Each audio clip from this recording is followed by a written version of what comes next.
coming in and we're going to work not only the sacrum, but also the gluteals, the hamstrings, and the gastrocs, right into the feet. So since we're working on the table here, we can see how we can just come up easily, and we're supported and open to the work. And just to start with a little traction, just to let them know that we mean business.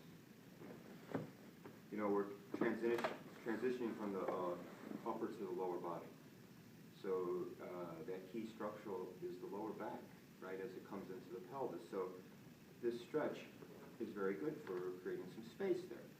Also using the calcaneuses as a lever, and you can see how you can affect how it goes right through, right up to the neck.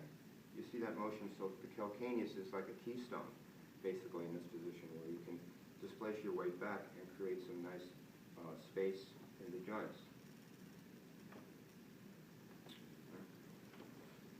Okay, so a couple of things when you're working here. You know, we're going to just create a little range of motion to see what play we have here. And you can see when you bring the heel here, how this starts displacing, right? Mm-hmm. So it's a little tight there. So we can stabilize and come out just to get more of a refined stretch.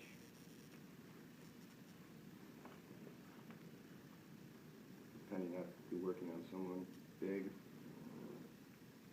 not so big. How are you doing? Okay. Now we're going to loosening the gluteals using the flat of our fists. So like we discussed yesterday, you know, being aware, first of all, being aware of this, that's awesome. So that's what you should be aware of right there. The bony landmarks, the lateral border of the sacrum, greater trochanter. And again, like we're going to, like in sideline, we're going to dress here, but we're going to use the flat of our fist. And also you can take note of body mechanics, how, again, I'm open to the work, and I'm not doing this flat-footed, but rather in a lunge position so that my weight can transfer from the back to the front. And I'm adding a sense of mobilization here because of how the head of the femur articulates an acetabulum here of the hip. When you bring it over, you can see the musculature come more up to the surface. So I'm going to meet that rising with the flat of my fist to get some good loosening. My pressure's okay? So the motion is here to bring it up and then compress. Now, one thing about this motion, how it loosens, but then how you can pin and bring the leg back this way. You feel it different? Feel it's more of an engagement.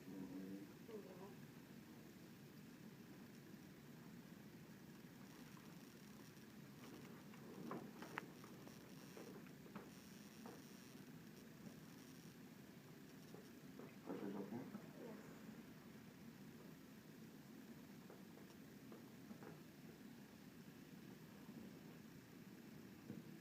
So one advantage of the table being lower is you fall off. Not so far. So it's safety first here at Cortiva.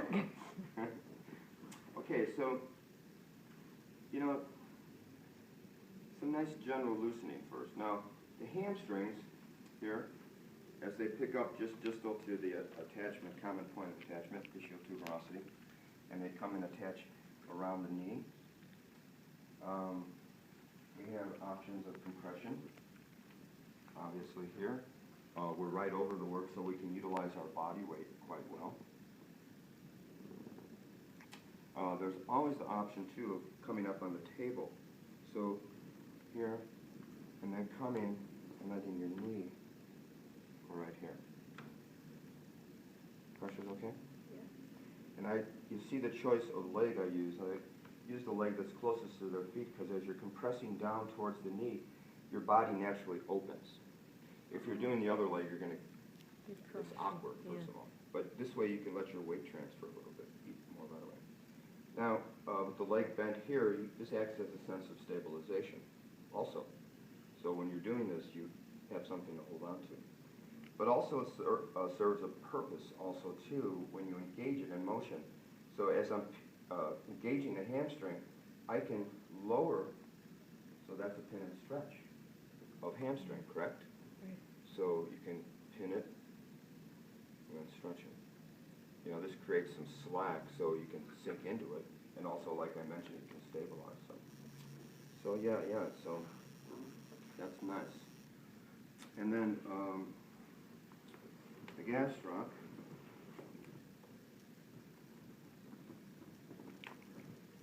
One thing is making sure that you work through the popliteal crease. Okay, this is, there's a lot of tension, obviously, because of the compression and the motion of the knee.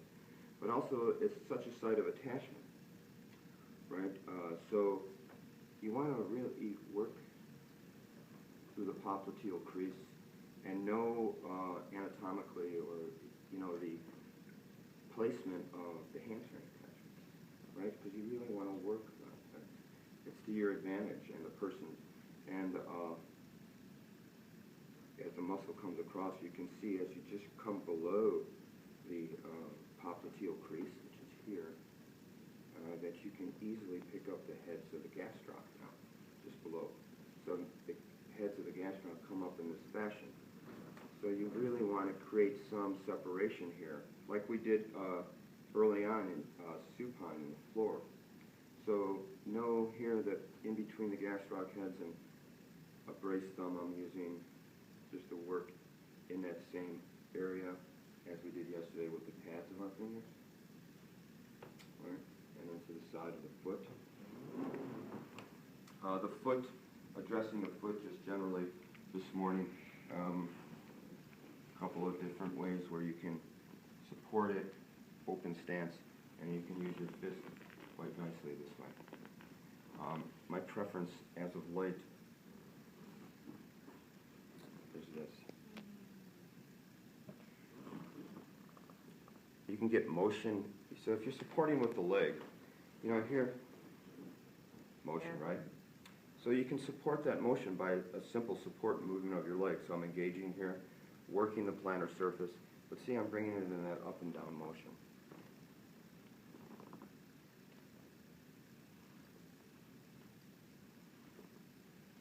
So,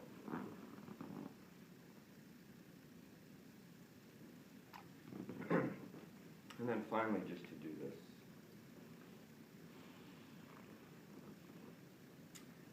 Now we can use a little elbow.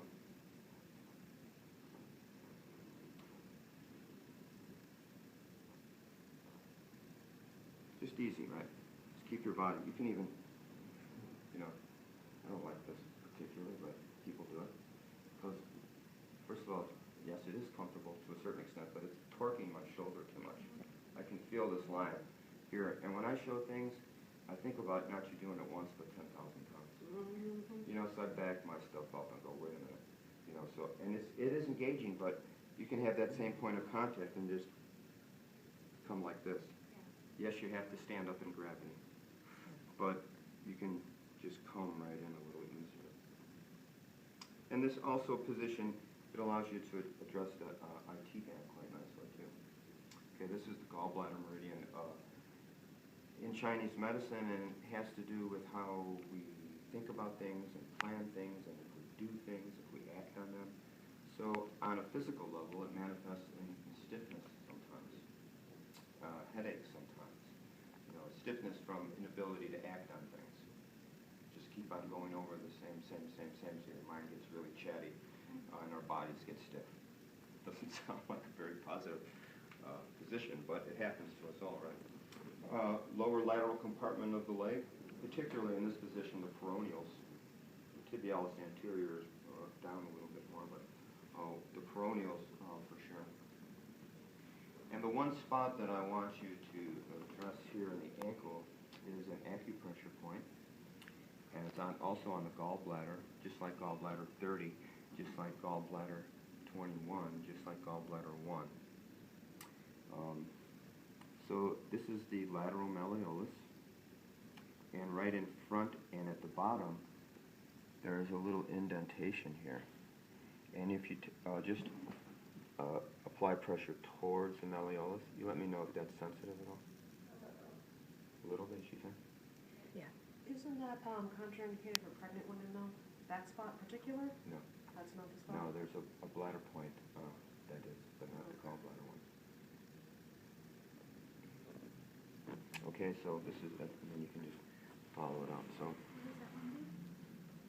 this, well, it relieves tension in the ankle, but also it helps with, this is a good headache one, because it draws energy out, but it also for IT band, hip, helps.